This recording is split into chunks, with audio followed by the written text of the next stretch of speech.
Hey, what's up everybody? I am Steve and welcome back to another Mili reaction. Everyone keeps calling me Steve when I wear this shirt. I'm sorry, I own teal clothes, God forbid. But anyway, Christian Carrasco wanted me to get to this. A lot of people wanted me to get to this as well. This is RTRT. I don't know if that's how you say it, but I'm assuming that's the only way to say it, aside from maybe, but that would be weirder. I don't know though. Either way, I need to listen to it, so without further ado, let's go! Ooh. That's a start.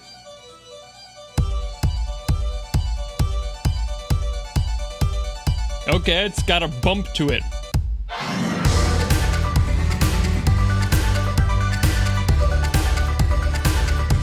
Wait a minute.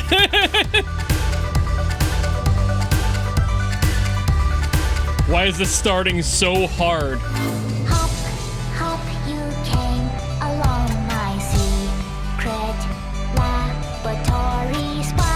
Her phrasing is so strange every time. I love it, but it's so weird. An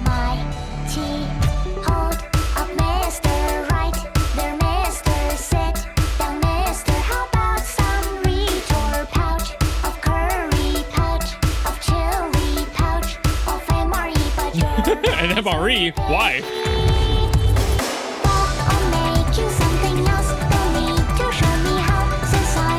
This is so vibey.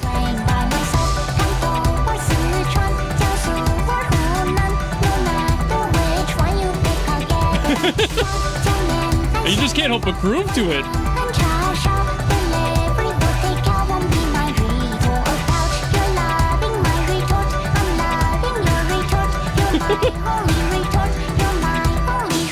There's a lot of retorts in this.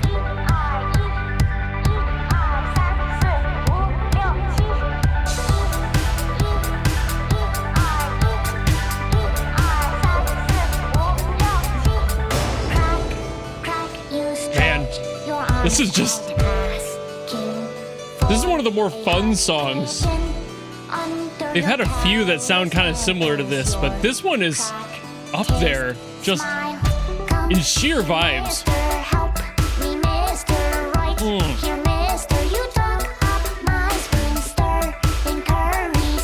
And her inflections on this one remind me a lot of Tian Tian. A change.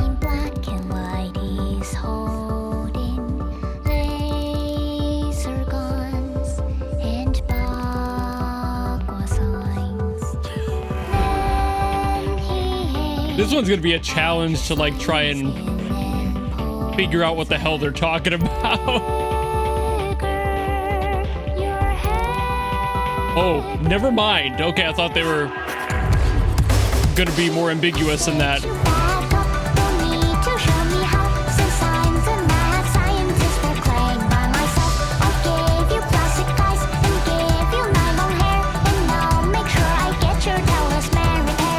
I love it when the vibes are existential dread and science fiction craziness. That's what RTRT sounds. Okay. RTRT. Retort. Okay. I didn't put that together until it was in the lyrics. I don't think I ever would have.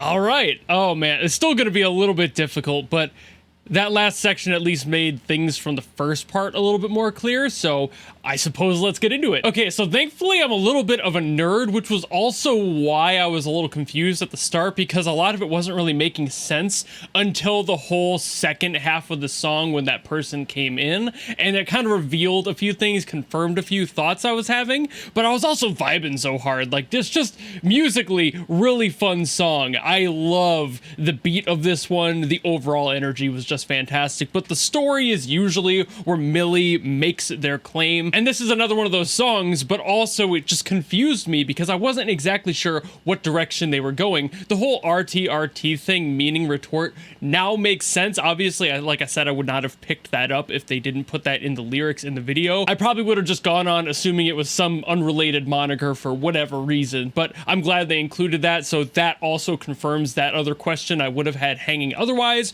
But as as an overall of the story here, what I think was happening was that there was this person kind of interested in science, potentially food science, given how focused it was around food. But I think what happened was like there was some kind of demon. I know Jiangxis are a demon, like they're a type of demon. I guess more accurately, they're like a zombie. For those who play Genshin, if you know Kiki, that's what a Jiangxi is. The many other people that have used them in plenty of media, they're very commonly used. And Bagua signs are a very commonly used seal against them. They're kind of a balancing sort of seal, and that's why they work so well on zombies. I'm not going to get into all that, but that's what I was referring to when I said, luckily I'm a nerd, so I'm aware of this sort of shit. I just love like mythological history and mythology. It's really cool to me, so I've studied a bunch of different stuff in different countries, and in general just folklore and such. It's always been so interesting to me, so that's just a personal fixation I've had that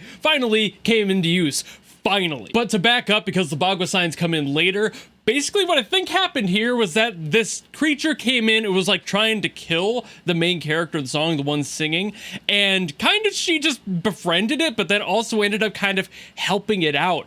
And there's constant mentions of the retort packs in here, and that is also a thing. That's why I was saying food science might be related here, because retort packs are like those little plastic pouches that you put food in, a lot of the times like freezer based or like recooked foods of sorts, a lot of the time dehydrated foods and such. That's kind of the point of it being called a retort pouch, is so it can be used as the pouch to cook in as well, sometimes, not always, but in general, that's what they are, and the constant mention of that is what's kind of driving me in that direction. Obviously, the whole, like, I'll offer them food, and maybe that's how they became friends. That would also make sense as well. And then as the song goes on, we meet this person who apparently disagrees, shows up and tries to kill the creature, the Jiangxi here, and in that moment, it almost feels like that person became, like, a mad scientist. Like, in that moment, they were like, oh, I can do this, I can fix this, I can make this happen, and they apply everything that they've known from their other research to recreating what they could of that Jiangxi and hoping that it would work out, but for whatever reason, it doesn't necessarily satiate that feeling, like they haven't found their retort pouch yet. And that's the whole hook of this, is that I think that the character who finally was like knocked off the deep end by this happening, this like losing their friend, somebody who was theoretically keeping them more or less sane, even despite the consequence here, and in that tragic moment just kind of snapped and has realized that even though they did all that and were doing all the stuff from before, it didn't sate that hunger or that thirst they had for whatever they were aiming for. So they haven't found their retort pouch yet. Even though they thought this might be it, this friend might be it, applying their knowledge in that way could be it, it wasn't quite it. So now this person has theoretically gone completely off the deep end, and that's kind of where the story ends. And it's also a very similar story to a lot of Mili's stuff. I love that Mili and Cassie, when she's writing, digs into these like really weird stories. These ones that always have something sci-fi related or mad scientist related. I'm not entirely positive why. Maybe she just really, really likes the idea of mad science and like messing with biology, and that's something that's almost like it's like a naturalized horror. It's such a real potential thing, even if a lot of it is rooted in science fiction that we don't have the ability to do in our world. It's still vaguely close enough. It's like within our reach of humanity to sound terrifying, but also can be phrased in these seemingly innocuous sorts of tracks. This fun, bouncy mood where it's just like, hey, we got friends. Oh shit, everything's wrong. That's okay, I got you, bro.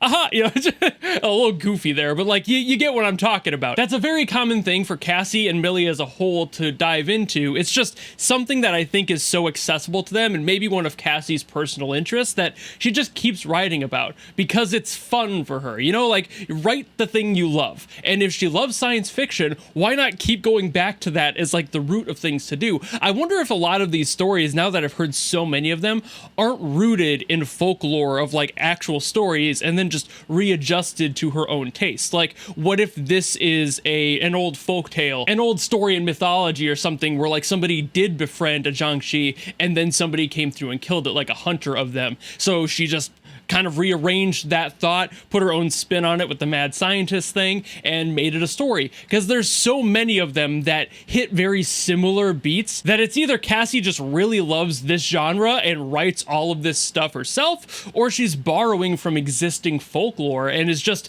you know, adjusting it to her own taste. Either one could be possible, but it's so consistent as a theme in their music, it's kind of hard to tell, because it's either they're borrowing or Cassie just really loves this sort of thing. And if this is all Cassie's idea, she needs to like make a series. I think this would be a blast to like see some of these albums and like their overarching stuff, like Scientific Witchery, for example, would be so much fun to see as a series, and like diving deeper into the backstories of the characters that we meet in there. Like, wouldn't you all love to see like the full episodes of like how Galahad showed up? Like, that would be so cool. Like, that'd be neat. I hope that that happens someday, assuming that she is basing these off of her own ideas. But even if it is based off something else, we have plenty of that, like Dragon Ball Z based off of Journey to the West. There's plenty of examples of people borrowing from mythology and using that and making their own thing out of it. So even if that is the case, I would still love to see them take these stories, even if it's like an anthology or something, kind of like Junji Ito collection sort of thing, where it's like all in the same universe, but they're all different stories. That would be neat too. I want to see that happen now.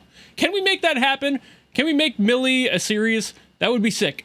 But I also think I lost the plot in this video a while ago and just started yapping about things I would personally like to see. So thank you all so very much for watching. I'll stop yapping now. If you have another song from Mili you want me to get to, by all means, leave it in the comments below and I will do my best as always to get to those. Or if you just enjoyed this video and you want to follow me and support me for more stuff coming in the future, you know how to do all that, and I will see all of you in the next video. Goodbye!